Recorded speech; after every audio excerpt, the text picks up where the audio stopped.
A Austrália proibiu o acesso de jovens até 16 anos às redes sociais.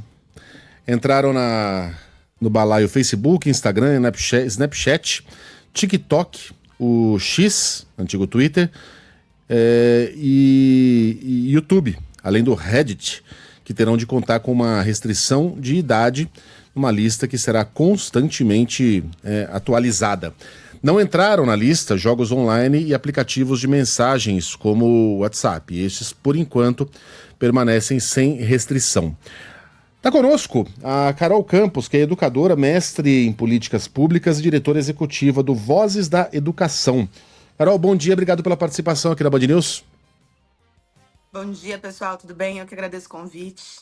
Ô, Carol, mais tarde eu fazia aqui uma comparação das redes sociais com a lógica da bebida alcoólica, do cigarro. Você não permite que crianças bebam ou fumem tabaco, aliás, não fumem coisa nenhuma, até certa idade. Por uma questão de saúde física.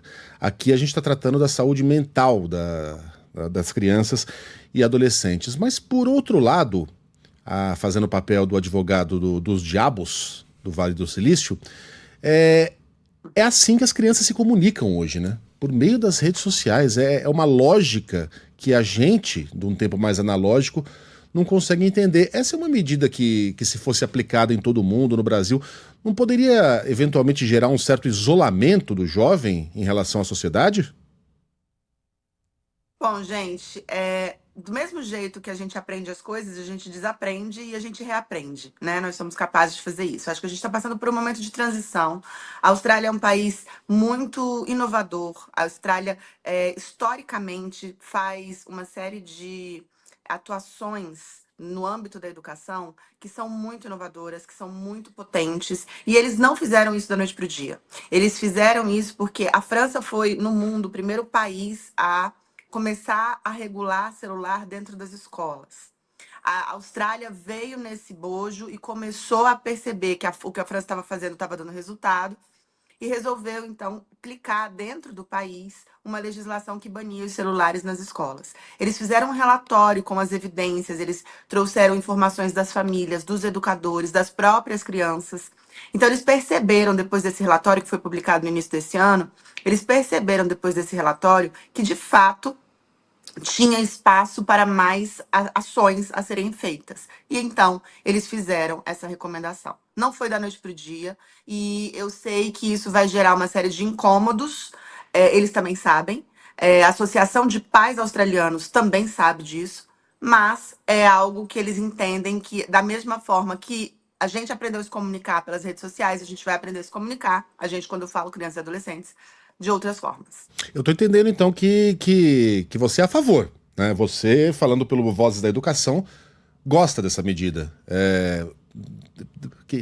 Você defende outras iniciativas semelhantes, mais radicais?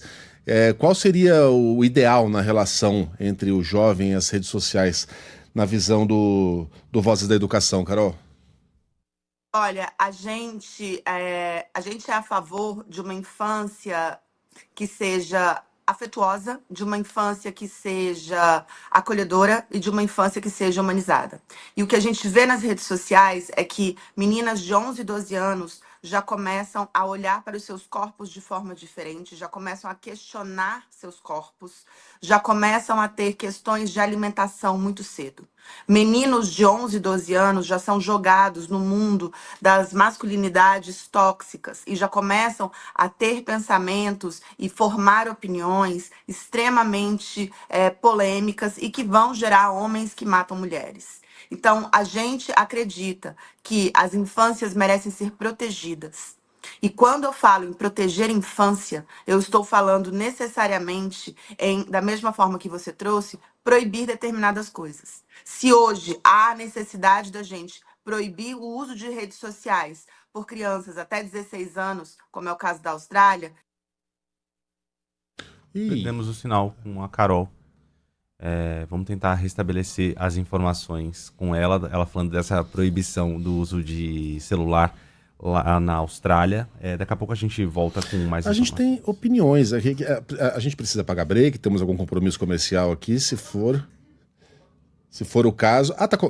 Diga lá, Thiago. O Killing tá na linha, se a gente quiser Será? acionar. É. Mas aí acho que Quando tenta aí já vai restabelecer. mudar de assunto muito radicalmente, né? Voltou a Carol.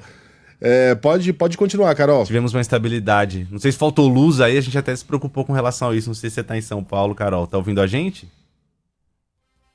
Acho que a Carol não tá ouvindo a gente ainda, não. Tem as opiniões, né? Você tava falando, estão chegando aqui. Tenho minhas dúvidas sobre isso, escreve aqui deixa eu ver o nome, o Mário. Não acho certo colocar as crianças numa bolha protegida do mundo. Aqui em casa preferimos ensinar como o mundo é e seus perigos.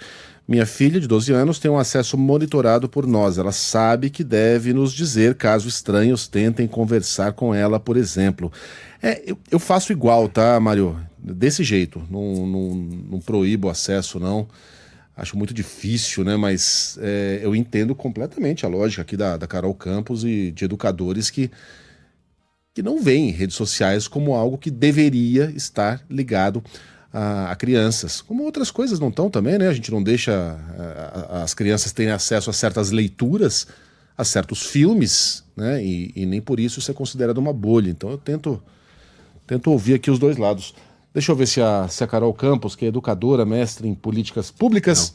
Não? Ah, então eu acho que a gente foi vencido pelo relógio aqui, hein, Renan? Vamos virar completamente? Posso? E refazer o contato. Agradeço então a Carol Campos, foi um papo rápido aqui, mas deu pra gente tirar bastante coisa. Agradeço a Carol Campos, educadora, que nos concedeu essa entrevista neste sábado.